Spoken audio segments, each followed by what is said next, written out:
Bismillahirrahmanirrahim. Assalamualaikum warahmatullahi wabarakatuh. Bismillah, alhamdulillah, wassalatu wassalamu ala rasulillah wa ala alihi wa sahbihi wa man wala, la hawla wa la quwwata illa billah. Amma ba'du. Todeka yang Pak Haji Mahfud dan segenap pengurus yang Allah muliakan, jamaah salat subuh yang Allah cintai. Alhamdulillah ada yang remaja ya, ada bocah kecil tuh di pintu, ada yang muda ya, tapi juga ada yang aki-aki. Luar biasa, di sini lengkap ya. Mudah-mudahan semuanya diberkahi Allah Subhanahu wa taala. Amin. Pagi ini saya akan bawakan tema tentang Rasulullah di dalam Al-Qur'an. Rasulullah di dalam Al-Quran, tapi bukan maulid, bukan. Itu juga ada yang nanya, Ustaz, yang benar maulid apa mulut sih? Jadi ada 4 istilah ya. Kalau mulut itu bayinya Nabi atau maulud. Nah, kalau maulid itu lahirnya Nabi. Ada lagi milad, kelahiran. Ada lagi satu lagi mulutan. Nah, itu kita orang Jelupang. Kalau pengajian keganyem baik namanya mulutan. Jadi Nabi di dalam Al-Quran atau Rasul di dalam Al-Quran, saya kira saya akan menyampaikan 4 saja di dalam Al-Quran. Nanti tanya jawab apa saja. Yang pertama, Nabi di dalam Al-Quran, yaitu surat As-Saff, surat 61 ayat 6. Nabi Isa alaihissalam berkata begini di dalam ayat itu, A'udzubillahi minasyaitonirrajim, wa mubasysyiran bi rasulin ya'ti min ba'di ismuhu Ahmad. Wa dan mubasyiran, Nabi Isa memberikan kabar gembira kepada umatnya 600 tahun sebelum Nabi Muhammad lahir. Mubasyiran bi rasulin, akan perihal tentang seorang rasul. Kata Nabi Isa nih sama umatnya, ya'ti, yang bakal datang. Jadi Nabi Isa ngomong sama umatnya, memberi kabar gembira, wahai umatku, nanti bakal datang seorang rasul setelahku. Disebut oleh Nabi Isa di situ namanya ismuhu, namanya Ahmad. Nah, namanya Ahmad. Jadi jamaah yang saya muliakan, 600 tahun sebelum Nabi lahir, Nabi Isa sudah memberitahu kepada umatnya tentang Nabi Muhammad. Cuman Nabi Isa menyebutnya Ahmad ya. Apa makna dari ayat ini? Satu, kalau mereka jujur, mestinya ikut nabinya, ikut rasulnya, yaitu Nabi Isa. Bahwa Nabi Isa mengatakan, nanti setelah aku kalian ikut Nabi atau Rasul yang namanya Ahmad. Mestinya begitu. Tapi faktanya enggak. Kira-kira gitu ya. Dan faktanya enggak. Dari 7,8 miliar, kita orang Islam cuma 1,9 miliar. Selebihnya bukan orang Islam. Yang kedua, makna dari ayat ini adalah bukan hanya mereka tidak ikut Nabi Muhammad, mestinya orang semua ikut Nabi Muhammad setelah Nabi Isa selesai. Tapi bahkan kita pengikut Nabi Muhammad itu oleh mereka dianggap salah jalan, kira-kira begitu. Saya mungkin pernah cerita, jadi mahasiswa saya di Mercubuana, saya tanya, ribut ya, saya di mata kamu itu bagaimana? Maksudnya saya kan muslim, kamu kan non muslim. Menurut Anda saya ini bagaimana? Apa jawaban dia itu? Pak Gufron, maaf, di mata saya Bapak itu domba tersesat, Pak. Waduh, Dia bilang, oh jadi iya, saya hormati, itu keyakinan. Jadi kalau ada orang menganggap kita salah jalan, kita harus hormati, Pak. Memang agama kudu begitu. Jangan kita malah ngomong semua agama benar, semua agama masuk surga. Lah, balaka ciprut ente. Lah orang lain aja bilang kita salah jalan, kita terima. Lah ilo kita yang orang Islam yang yakin kita paling benar bilang semuanya benar, semua masuk surga. Kan jaga sembung makan jagung nih kagak nyambung. Tapi model orang kayak gini ada sekarang, Pak. Semua agama sama, semua agama benar. Lah kalau semua agama sama, semua agama benar, saya pensiun jadi orang Islam, Pak. Emang apa? Lah mendingan jadi orang tetangga kita. Sholat ibadahnya seminggu sekali malah pakai jas. Kita mah 5 kali sehari. Kira-kira begitu. Makna yang ketiga dari ayat ini, wa mubasyiran birasulin ba'di ismuhu Ahmad. Kata Nabi Isa, aku berikan kabar gembira buat kalian akan datangnya seorang rasul setelah aku, namanya Ahmad. Kenapa Nabi Isa menyebut nama Ahmad? Ada rahasianya. Jadi Nabi Isa itu, Pak, itu kan orang Palestina, orang Syam. Bahasa Arabnya fasih. Makanya saya kadang-kadang bingung tuh kalau Nabi Isa digambarkan bule ya. Lah berarti dia gak bisa bahasa Arab kalau begitu. Orang disebut di ayat ini Nabi Isa menyebut kalimat Ahmad, berarti beliau paham bahasa Arab. Apa mana Ahmad itu? Jadi gini, Pak. Kalau yang benar mah ya sebetulnya harusnya namanya Hamid. Kan dari Hamida yahmidu hamdan. Bahwa Hamidun wadaka Mahmudun, kan gitu ya, pakai ilmu sorofnya seperti itu. Nah, karena Nabi Isa paham tentang bahasa, di dalam bahasa Arab kalau kata Hamid itu cuma terpuji, tapi kalau Ahmad tidak hanya dia orang terpuji, tapi orang yang hubungannya dengan Allah sangat kuat, itu namanya Ahmad. Kayaknya kalau punya anak, punya cucu kasih nama Ahmad, Pak. Tapi jangan keliru, namanya si Ahmad cakep depannya, Ahmad Sakor lah, Ahmad neraka Sakor lempengannya. Bunga-bunga gak ngerti. Jadi jamaah yang saya muliakan. Jadi kalau ada orang yang hubungannya dengan Allah itu kuat, tahajudnya kuat, zikirnya kuat, ya, muhasabahnya kuat, itu cocoknya namanya Ahmad. Kalau Hamid sekedar terpuji. Nah lalu ada yang nanya, tapi kan Nabi Muhammad namanya Muhammad, siapa yang ngasih nama Nabi Muhammad? Siapa Pak yang ngasih nama Nabi Muhammad? Lurah? Bukan. Yang ngasih nama Nabi Muhammad adalah kakek beliau, Abdul Muthalib. Begitu beliau bayi lahir, dibawa di Ka'bah, dimasuk ke Ka'bah. Lalu beliau mengatakan, hai orang-orang, ini cucuku namanya Muhammad. Padahal mestinya yang pas adalah Mahmud. Mahmud itu terpuji, orang terpuji. Tapi karena kakeknya Nabi Muhammad ngerti bahasa Arab luar biasa, maka namanya jadi Muhammad. Apa itu Muhammad?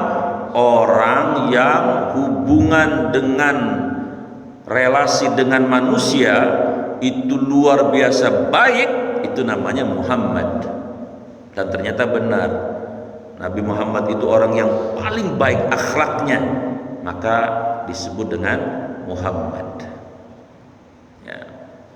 Jadi nama kalau yang cakep, pertama ada kata Abdulnya, yang kedua ada kata Hamidahnya, boleh Mahmud, boleh Muhammad, boleh Ahmad, boleh Hamid, itu cakep.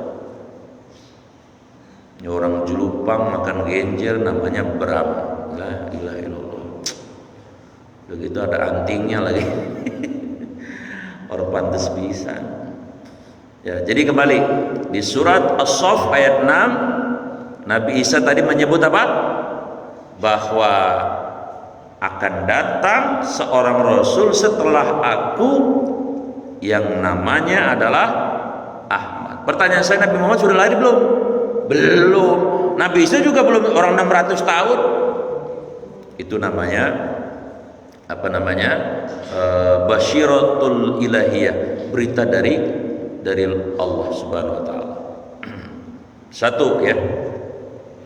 Yang kedua, Rasulullah dalam Al-Qur'an ya, di surat Al-Anbiya ayat 107. Allah berfirman, a'udzubillahi minasyaitonirrajim. Wa ma, dan tidaklah arsalnaka, kami Allah mengutus engkau wahai Muhammad, illa, kecuali rahmatan, sebagai rahmat, lil, untuk alamin, semua isi alam. Kenapa tidak disebut lil muslimin? Enggak. Karena di alam ini tidak hanya orang Islam yang ada, maka buat semua. Secara garis besar yang ada di alam ini Pak, di bumi kita itu apa saja? Sebutin. Tentu yang paling tua dulu ya. Satu apa? Malaikat. Dua, yang paling tua dulu, jin. Tiga, baru Nabi Adam kan turun dari surga ke bumi, manusia. Empat, yang lebih tua lagi sebetulnya, ya cuman karena nggak punya akal, al hayawanat, hewan. Lima, an-nabat, tumbuh-tumbuhan. Enam, al jamad, semua isi yang ada di bumi, ya sungai, ya gunung, ya laut, semuanya. Oh, jadi ada 6 isinya. Kalau virus, bakteri, ya masuk tadi al hayawanat. Karena ayatnya bunyinya Nabi itu diutus lil alamin, maka include di dalamnya Allah memberikan fasilitas kepada Nabi Muhammad bisa berkomunikasi dengan semua isi alam. Itu. Ini ngapa pada melongo begini ya? Ingin ngopi? Dingin. Baik, mari kita cek. Benar enggak? Karena Nabi Muhammad itu diutus untuk semua isi alam, apakah Nabi bisa berkomunikasi dengan semua isi alam? Kita cek. Satu, yang tua dulu tadi, malaikat. Nabi bisa nggak komunikasi dengan malaikat? Hah? Mulai di mana? Di Gang Jangkrik. Betul bang. Nabi bisa komunikasi dengan malaikat. Pemimpin malaikat siapa? Korlapnya siapa? Hah? Siapa? Malaikat Jibril. Itu pemimpin para malaikat. Nabi tidak hanya bisa bicara dengan malaikat Jibril, akrab bener pak, udah kayak teman, sahabat. Contoh, Nabi pernah nasehatin, malaikat Jibril pernah memberi nasihat kepada Rasul. Dalam hadis riwayat Imam Abu Dawud dari jalur sahabat Jabir radhiyallahu an. Ini sangat populer ya hadisnya. Apa kata malaikat Jibril? Ya Muhammad, yang udah akrab ya namanya disebutnya ya Muhammad. Saya mau Ustaz Abdul juga kalau udah akrab mah ya gak pakai Ustaz. Ya coba bareng-bareng sama-sama lulusan pesantren, kita dulu bareng-bareng di pesantren sekamar. Lah kagak Ustaz-Ustadan. Iya enggak? Saya kalau sama teman-teman sesama Ustaz juga nggak manggil Ustaz, biasa aja nama. Ya udah akrab. Jangan kata Ustadz, kadang-kadang laki bini ada saking akrabnya namanya doang disebut ya Pak. Ada nggak yang begitu? Namanya lakinya misalnya Edi, bininya Markona. Terus si Markona manggil suaminya bukan Bang Edi, Ed gitu, saking akrabnya. Sama banget sih lo, ya akrab bang, lo bini lo, diluluin lagi kadang-kadang Bang Edinya. Itu saking akrab namanya. Jadi kata malaikat Jibril begini, ya Muhammad. Nabi Muhammad jawab, labbaik Jibril, ada apa? Ish ma syi'ta Muhammad, Anda boleh hidup sesuka Anda. Fa innaka mayyitun. Tapi ketahuilah Muhammad, Anda pasti bakal jadi mayit. Kata siapa? Malaikat Jibril. Saking akrabnya. Oh kata Nabi, iya. Jadi Nabi diberitahu oleh malaikat Jibril bakal jadi mayit. Wa'mal masyi'ta, kata malaikat Jibril, Muhammad, berbuatlah sesuka Anda, fa innaka majziyun bih. Tapi ketahuilah, semua perbuatan Anda akan direkording, direkam sedetil-detilnya dari mulai Anda balik sampai meninggal. Semua terekam, gak ada yang lewat.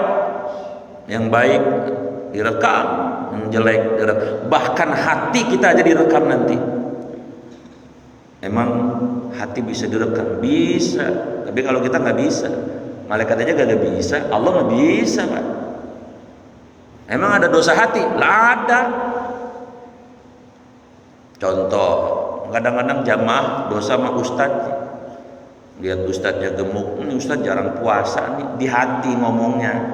Dosa itu, Pak. Tawa dah, ayo dah, ngaku dah. Ustadz gemuk katanya jarang puasa. Begitu ustadznya kampleng, di hatinya ngomong, ustadz kagak diurusin bininya, ini model begini. So tahu benar. Itu dosa ini akan direkam itu, Pak.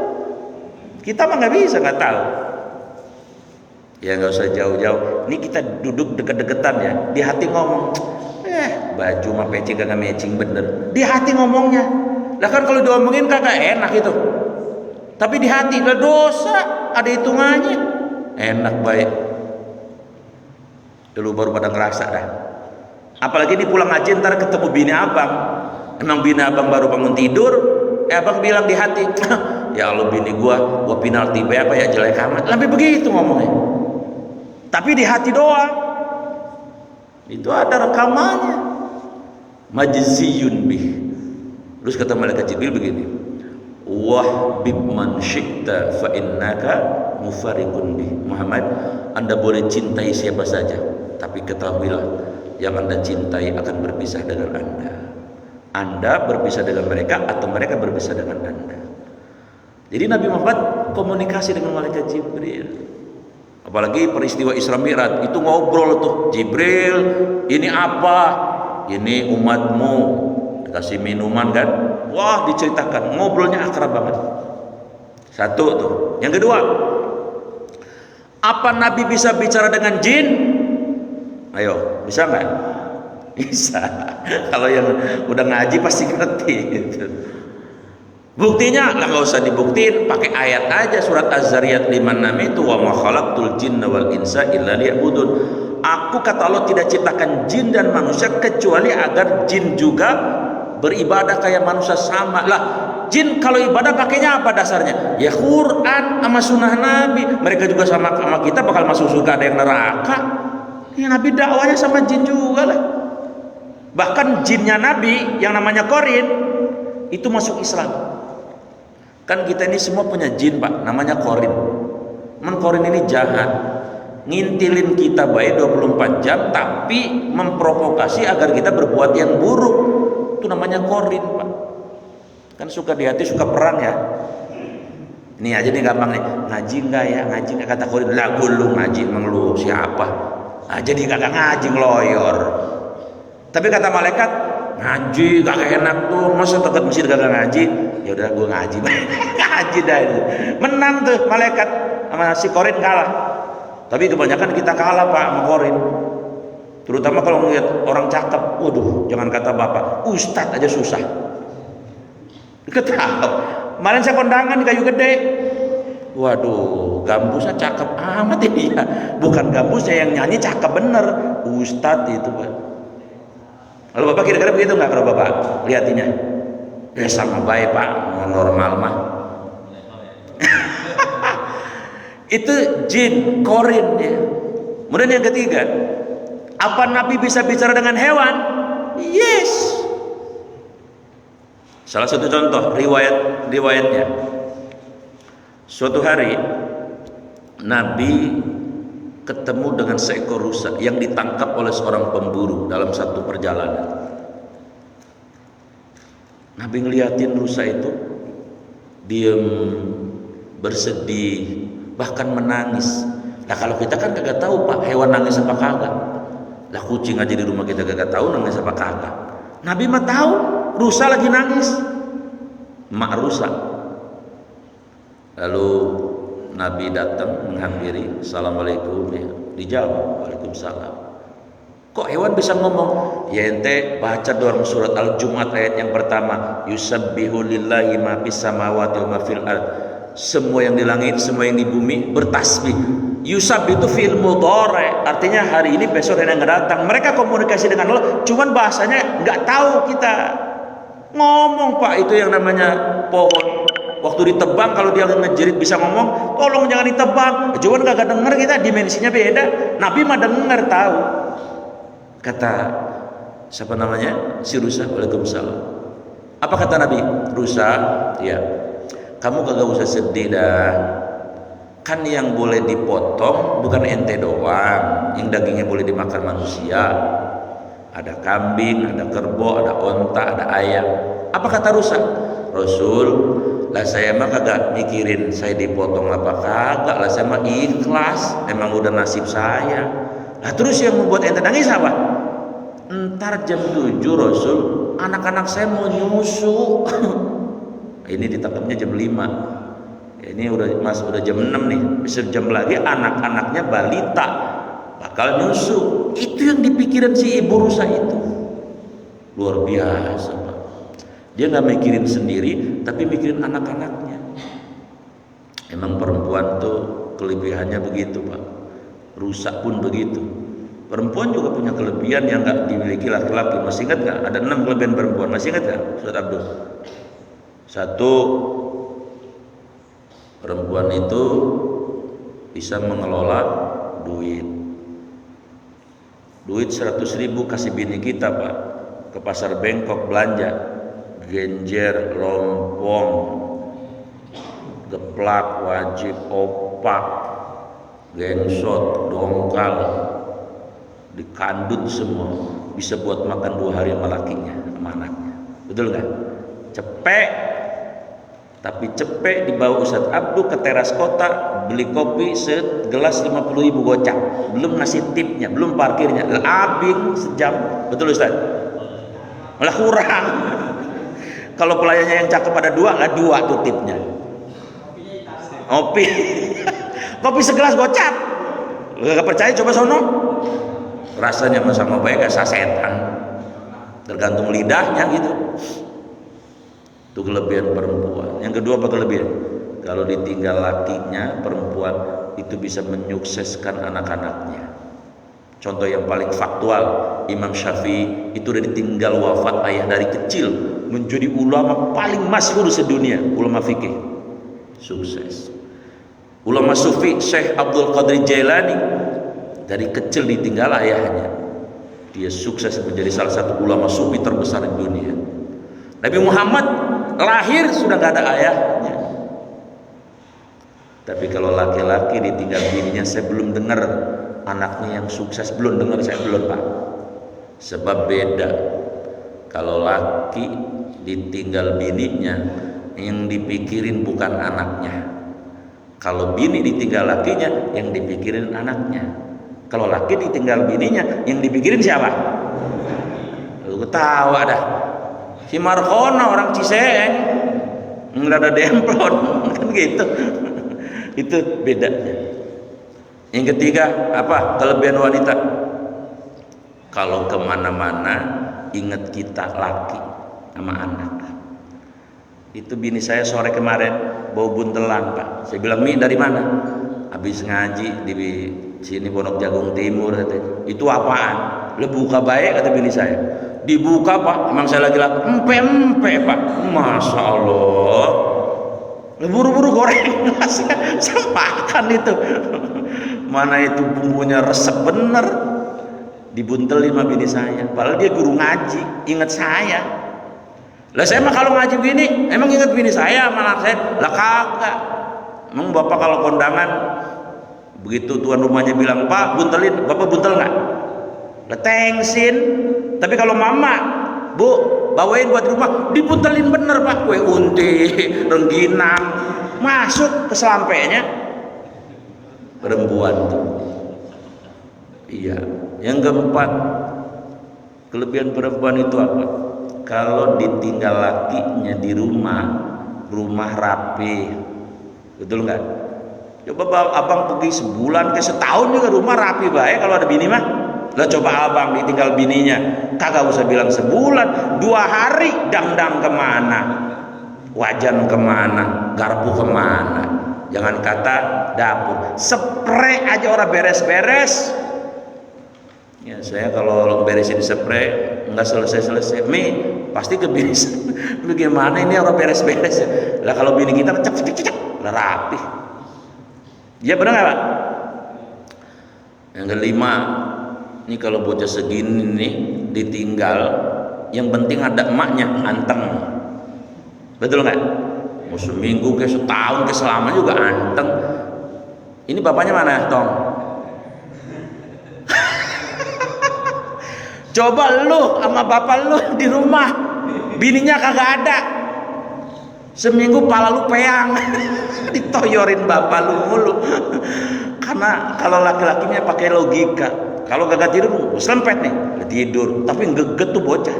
Nah kalau perempuan kan kagak begitu, pelan-pelan, rapi gitu ya. Yang keenam, perempuan tuh pinter mencari posisi duit Pak, hidungnya tajam. Sampai lakinya naruh di kaos kaki ketemu baik. Kata bininya, bang, ini apaan sih gerendel-gerendel? Oh, di mana? Kaos kaki. Duit apa bang? Duit sial dangkalan. Lah emang apa? Lu nemu baik. Udah betin. Rusak. Ini ibu rusak. Nggak mikirin diri sendiri Pak. Yang dipikirin anaknya mau nyusu. Maka kata Nabi bilang, kalau gitu saya lepas saja ya. Jangan ya Rasul, nanti Anda dimarahi sama si pemburu itu. Nggak apa-apa, itu urusan saya. Cangcangnya dipotong sama dia. Lepas tuh. Tapi kata Nabi bilang, rusak, nanti 1 jam lagi pulang lagi ke sini ya. Oh siap ya Rasul. Yang pemburunya ngeliat, ya Allah pas sewotnya. Jadi belum kenal Nabi, sewotnya luar biasa, marahnya bukan main. Akhirnya apa? Capek-capek saya nangkep rusa, udah kebayang bagaimana daging rusa lezatnya, dilepasin, kurang asem, kurang gula, kurang ketumbar, kurang jahe, kurang micin, kurang apa deh ente, dijorokin Nabi sampai. Kata Nabi, sabar bang, sabar bagaimana? Nanti 1 jam balik lagi. Leilok dia nggak kenal Nabi, dia belum kenal. Leilokan katanya, rusa bisa balik lagi. Emang apa? Kagak percaya. Insya Allah balik ntar 1 jam. Kalau kagak balik, saya taruhannya saya boleh potong dah. Siap. Sejam kemudian Pak, itu rusa datang muncul. Assalamualaikum. Salam lagi. Si pemburunya dari dalam rumah ngintip. Lah, kok ada rusa bisa ngomong ini? Dijawab sama Nabi. Waalaikumsalam. Lah, kok dia bisa ngomong? Apa? Yang tadi dijorokin ngomong. Dia keluar. Apa dia bilang? Bang, ente siapa sih? Kok bisa ngomong sama rusa? Oh, saya. Iya. Anda siapa? Saya ini Muhammad. Muhammad yang mana? Saya Muhammad Rasulullah. Masya Allah. Langsung Pak, ngedeprok dia minta maaf sama Nabi. Ampun ya Rasul, ampun saya belum kenal katanya. Kata Nabi, ayo bangun kum, nggak usah kayak gitu, biasa aja. Akhirnya kata si pemburu, kalau gitu rusanya buat Anda saja Rasul. Silah. Benar, dilepas tuh rusa. Rusa sono, kamu datang ke anak-anak kamu lagi nungguin mau nyusu.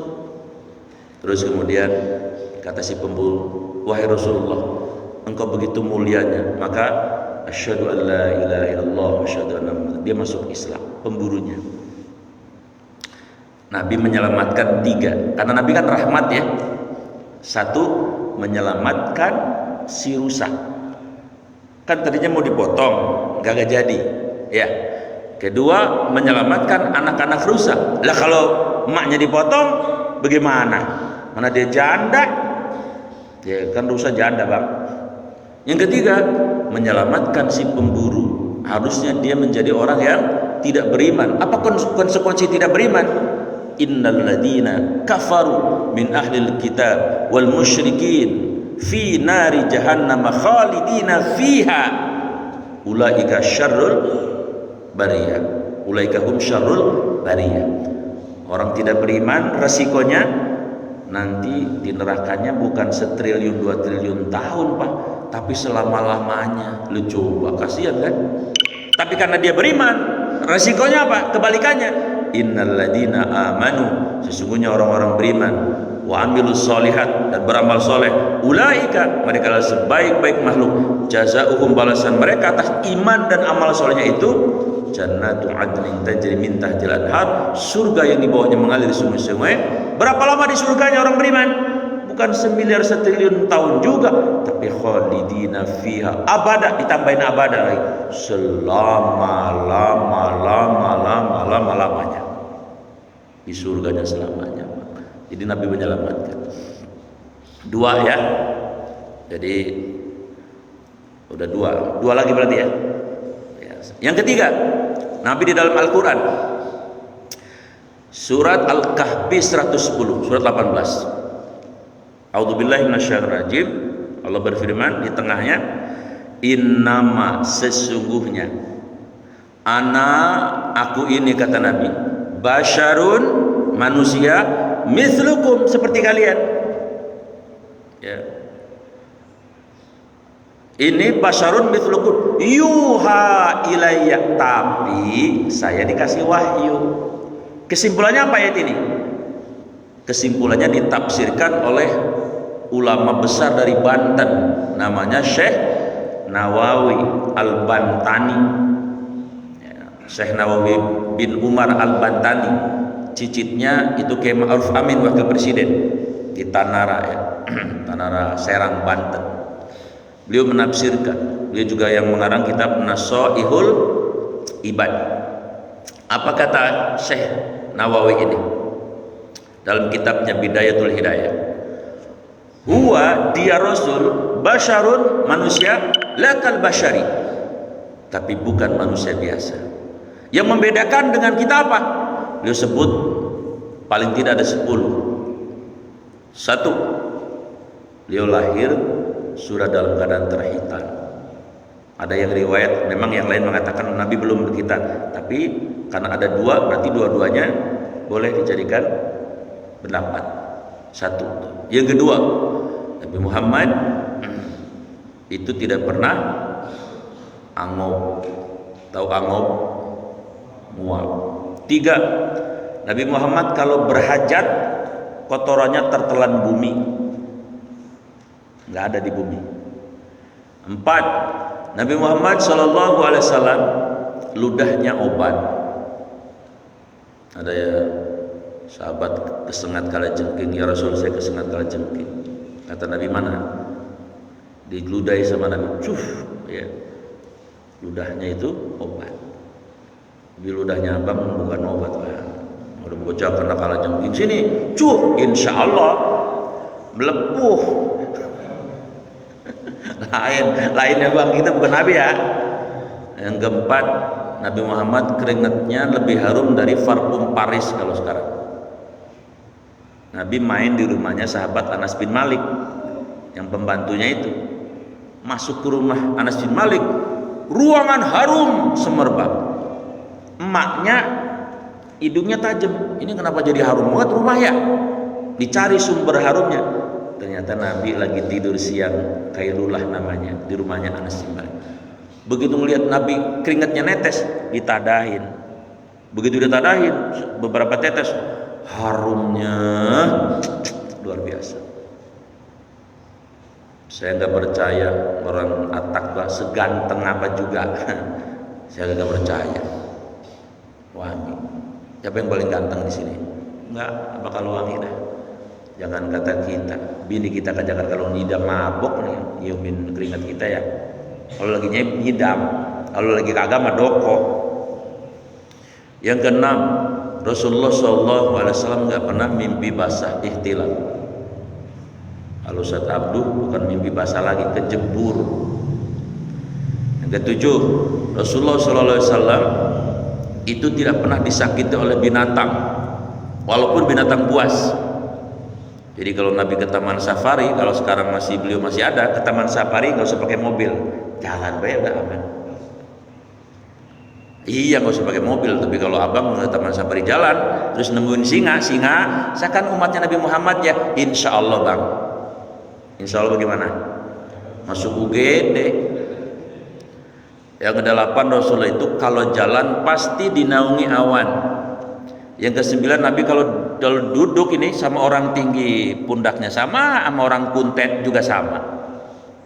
Yang ke-10, Nabi kalau ngimamin muka beliau hadap ke depan tapi beliau tahu di belakang. Nggak usah pakai CCTV. Ya, makanya ayatnya innama basyarun mislukum yuha ilayya. Kata Imam Nawawi, beliau memang manusia biasa tapi bukan seperti kita. 3 ya. Terakhir, yang keempat di surat At-Taubah ya, ayat 128. Atau jangan di surat At-Taubah dah. Di surat Asy-Syams saja. Wasyamsi wa duhaha. Wal qamari idza talaha. Demi matahari dan waktu duha. Dan demi rembulan. Ayat ini kemudian ditafsirkan langsung oleh Rasulullah dalam hadis riwayat Bukhari Muslim pada peristiwa apa? Gerhana. Ketika terjadi gerhana, ya, itu anaknya Rasulullah yang namanya Ibrahim, masih balita, ya, dari istri beliau yang bernama Maria Al-Qibti. Maria itu Qibti itu orang Mesir. Itu meninggal dunia Ibrahim. Gerhana terjadi. Ada yang menyebut gerhana bulan, ada yang menyebut gerhana matahari. Lalu orang-orang kafir mengait-ngaitkan. Mereka bilang apa? Wah, ini gara-gara anak Muhammad meninggal nih, gerhana dah begini dah. Ribet dah urusan. Kata orang-orang kafir begitu.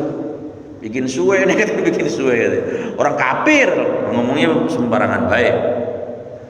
Langsung Nabi mengantisipasi jangan sampai pemikiran yang kayak gini itu masuk ke para sahabat Rasul. Nabi langsung bangun, langsung khutbah, dan Nabi menyebut ayuhan nas, wahai manusia, inna syamsa, sesungguhnya matahari, wal qamar, rembulan, ayatain min ayatillah, itu adalah ayat-ayat dari tanda-tanda kebesaran Allah. Layan sakhifani min mauti ahadikum wa min hayatihi. Tidak ada kaitan gerhana itu, matahari dan rembulan itu terjadi gerhana dengan kematian dan kehidupan seseorang. Gak ada kaitannya. Para sahabat ngantuk-ngantuk. Iya. Apa maksudnya ini? Nabi Muhammad antisipatif, jangan sampai pemikiran yang berbau syirik ini masuk di kalangan para sahabat. Lalu Nabi bersabda, at-tiyaratu minasyirki. Tiarah itu bagian dari syirik. Apa itu? Mengait-ngaitkan sesuatu dengan nasib manusia. Itu tiarah. Kata Syekh Yusuf Al-Qardawi dalam bukunya Asyirku, tiarah setidaknya ada 3 macam. 1, melihat sesuatu dikaitkan dengan nasib. Pak Mahfud mau ke kelurahan, ya, tapi begitu buka pintu pagar, lah di pagar Pak Mahfud ada ular. Ularnya melingkar, muter-muter. Lalu kata Pak Mahfud ke bininya, "Mah, abang kagak jadi ke kelurahan dah." "Emang apa bang?" "Ada ular, abang lihat ular, kita bakal sial abang." "Tidur baiklah, tidur ya," kata bininya. "Iya dah, hujan tidur baik, udah tidur," katanya. Agak jadi kelurahan. Itu tiara, nggak ada hubungannya. Ular mau melingkar di Pak Mahfud di rumah saya, terserah ular. Lah emang kita angon ular? Terserah ular dong. Itu tiara. Kemudian mendengar sesuatu dikaitkan dengan nasib. Ngendusin jam 1 malam, burung celepuk ngoceh baik. Bininya ditowel, "Mah, burung dari tadi ngoceh baik apa ya?" Wah, kata bininya, "Wah bang, ini bakal ada yang mati ini kita." La ilaha illallah. Apa salahnya burung ngoceh di tempat abang? Terserah burung. Burung punya hak perburungan. Ya, bebas. Nah, yang ketiga, yash'uru syai', ya, merasakan sesuatu lalu dikaitkan dengan nasib. Contoh yang paling sering apa? Mata kiri kedutan mulu, ngapa ya ini mata kiri ya? Aduh, kedutan mulu. Kata bininya, bakal ketemu bang, ketemu sesuatu. Kata lakinya, iya nih abang bakal ketemu sama janda yang saya bujuk puneng lah di soblak sama bininya. Ternyata yang datang kedutan mulu lakinya, yang datang mertuanya. Mertuanya bilang, mantu, iya, sini lu tanda tangan. Apa mertua? Tanda tangan lu. Di mana? Di sini. Serepet. Begitu dibaca, apa nih, Mbak? Lu dapat bagian tanah di Pondok Serut 1000 meter. Alhamdulillah. Pantasan kedutan, Mbak. Enggak ada hubungannya sama kedutan. Memang udah mau dibagi sama mertuanya. Itu namanya tiarah. Jadi Nabi nggak mau menginginkan seperti itu. Nah, jadi jamaah yang saya muliakan, kalau bicara Rasulullah SAW di dalam Al-Quran banyak banget. Yang asbabul wurudnya, asbabul nuzulnya bisa kita ambil sebagai iktibar, sebagai pelajaran. Mudah-mudahan kita jadi semakin ta'zim, mencintai Rasulullah Sallallahu Alaihi Wasallam. Amin ya Rabbal Alamin.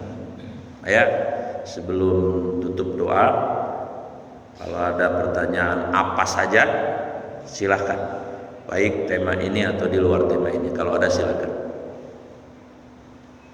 Bapak ada yang bertanya, silakan. Pilih. Boleh di luar tema, Ustaz ya? Boleh, di luar. Yang penting masih di Jelupang beda. Mungkin mengenai sholat, silakan. Sholat mau apa kek? Bapak yang mau bertanya, silakan. Assalamualaikum. Lah ini mah kiai, masa nanya sama ustad. Ya boleh, ya.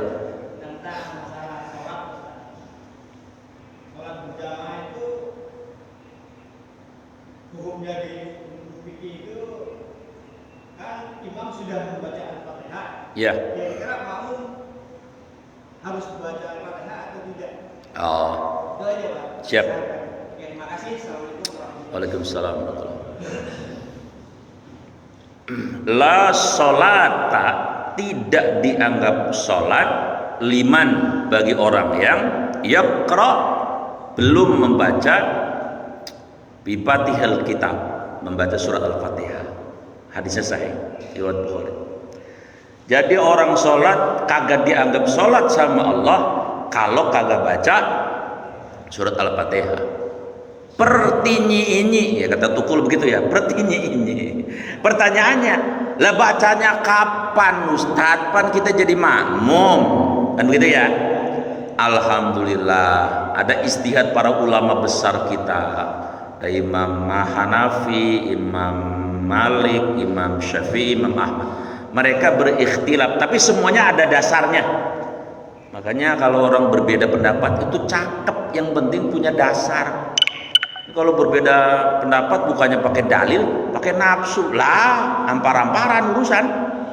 Kalau pakai dalil mah saling menghormati, enak. Maka kesimpulannya para ulama mengatakan ada 3 tempat di mana makmum baca Fatihah. 1, ketika imamnya baca Bismillahirrahmanirrahim, ikutin makmum pelan-pelan di bibirnya. Bismillahirrahmanirrahim. Alhamdulillahirabbil alamin. Begitu. Boleh. 1 tuh ya.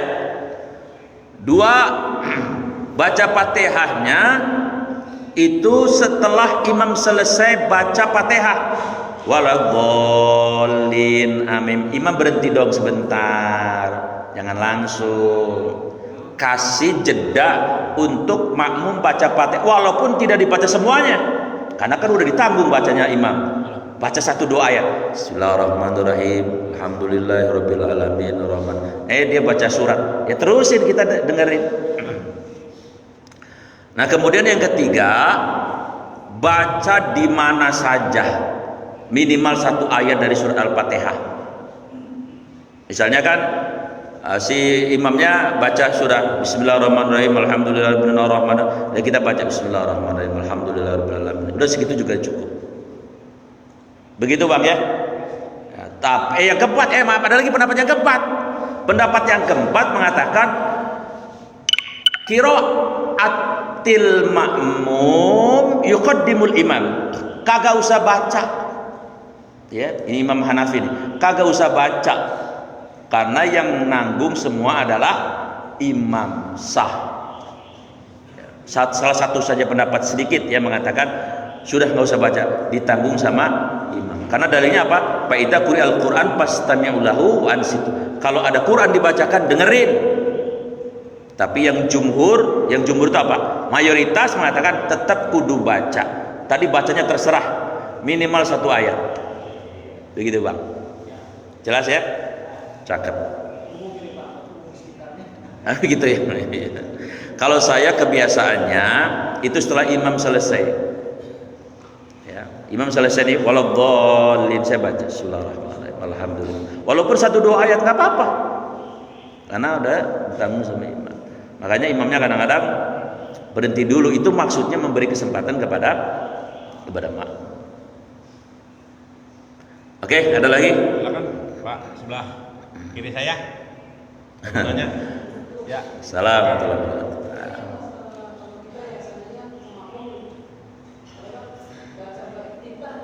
Iftitah, doa iftitah, ya. Iftitah itu hukumnya sunnah, ya. Silahkan baca dengan sehusu-husunya ketika sholat sunnah sendiri, tahajud, renungi luar biasa. Tapi kalau kita menjadi makmum di dalam sholat, kalau memang ada peluang untuk membaca iftitah, kan biasanya begini, imam itu ketika Allahu Akbar, itu kan langsung baca Al-Fatihah kan, diam dulu. Imam lagi ngapain tuh? Lagi baca iftitah. Kita ngikut di situ. Walaupun nggak sempurna, dihitung sempurna sama Allah. Begitu ya Pak? Kecuali kalau sholat taraweh. Sholat taraweh 23 rakaat. Iftitahnya sempurna, lama benar. Maka kalau taraweh boleh diambil iftitahnya, lah boleh kagak. Kalau kira-kira makmumnya banyak yang udah aki-aki, yang dengkulnya udah pada skrupnya udah pada ya udah nggak diambil juga nggak apa-apa, langsung Fatihah baik. Tapi kalau memang sudah biasa baca iftitah. Jadi iftitah dibaca ketika habis takbir. Imam juga berhenti itu nggak langsung Fatihah, kita juga baca. Nggak usah baca Fatihah, nggak usah iftitah. Dianggap oleh Allah kita dapat pahala dari iftitahnya si imam. Gitu ya Pak? Cakep. Ada lagi silakan Bapak. Tadi Pak, silakan. Mumpung lagi ada bertanya sebelah sekali. Iya. Silakan Pak. Yang kalau di sini mah lupa. Ntar balik lagi makan nasi uduk. Iya, gue mau nanya ya. Begitu suka. Kalau gitu saya sedikit Pak Ustaz. Oh, Pak Haji mau nanya. Dah kalau gitu. Iya. Seandainya kita sholat subuh ketinggalan untuk qobliyah subuh. Oh iya. Apa sesudah subuh kita boleh melaksanakan qobliyahnya? Cakep. Sebagian ulama ada yang mengatakan boleh. Ya. Pertanyaan bagus nih. Jangan main-main dengan qobliyah subuh. Nabi seumur hidup nggak pernah meninggalkan, hampir. Lalu pertanyaannya terkait dengan jawaban. Nabi pernah meninggalkan di qadha. Ya, bayangin coba.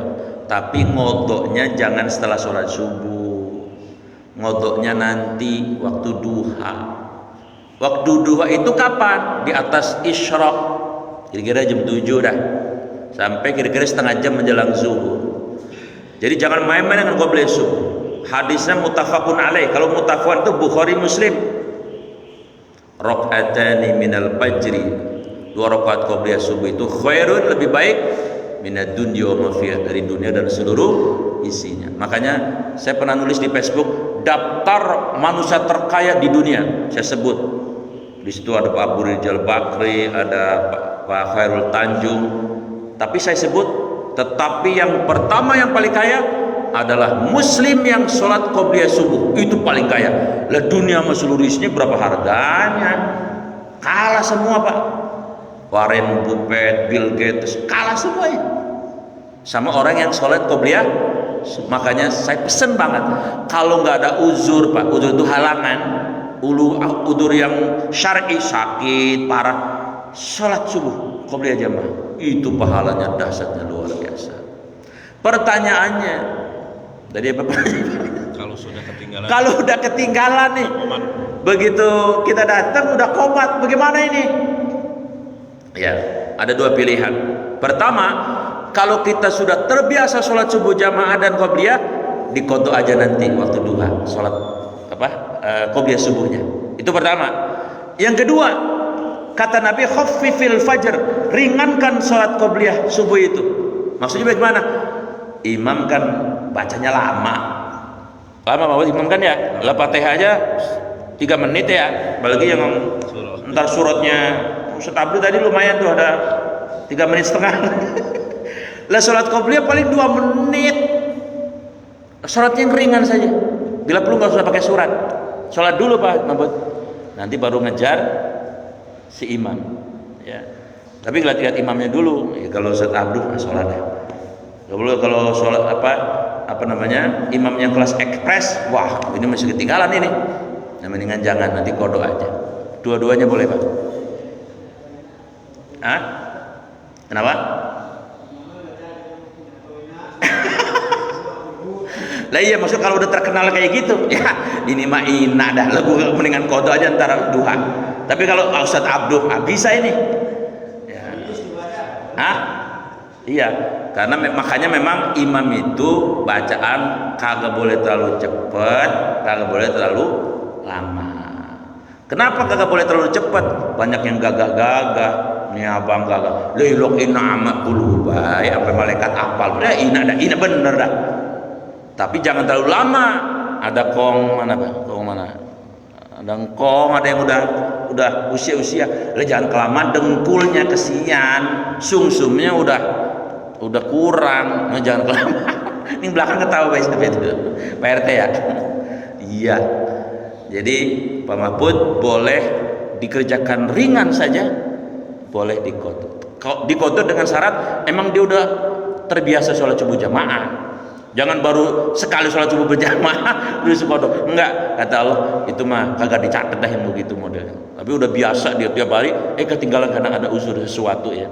Itu boleh dikodok. Begitu kira-kira. Ada lagi? Cukup ya? Ya, no, udah Bang Edi udah gelotakan baik. Iya, baunya udah kecium ya udah. Kalau dirusin ya pikiran kemana, badan kemana. Mari kita tutup bertemu dengan doa. Bismillahirrahmanirrahim. Alhamdulillahirabbil alamin. Allahumma shalli ala sayyidina Muhammad wa ala alihi washabbihi ajmain. Allahumma ya Allah, ij'alna, jadikan kami, keluarga kami ya Allah, minat tawabin, golongan ahli taubat. Waj'alna minal muttaqin, golongan orang-orang yang bertakwa. Waj'alna minal mukhlasin, golongan orang-orang yang ikhlas. Waj'alna minasyakirin, golongan orang-orang yang ahli syukur ya Allah. Waj'alna minas sabirin, golongan orang-orang yang sabar ya Allah. Waj'alna minadz-dzakirin, golongan ahli zikir ya Allah. Waj'alna minal qari'in, golongan ahli Quran ya Allah. Waj'alna min ibadikas sholihin, golongan masuk hamba-hambamu yang soleh. Rabbana, wahai Rabb kami, atina, karuniakanlah kepada kami semua ya Allah, fid dunya hasanah, kehidupan dunia yang hasanah, yang dekat dengan Engkau ya Allah, baik lapang maupun sempit. Wa fil akhirati hasanah, kehidupan akhirat yang hasanah, tidak lain adalah surga. Wa qina adzabannar, jauhkan dan hindarkan kami ya Allah dari api neraka yang panasnya tidak sanggup kami pikul. Wassallallahu ala sayyidina Muhammadin wa ala alihi washabbihi ajmain. Subhana rabbika rabbil izzati amma yasifun, wassalamun alal mursalin, walhamdulillahirabbil alamin. Subhanaka wa bihamdika asyhadu an la ilaha illa anta astaghfiruka wa atubu ilaik.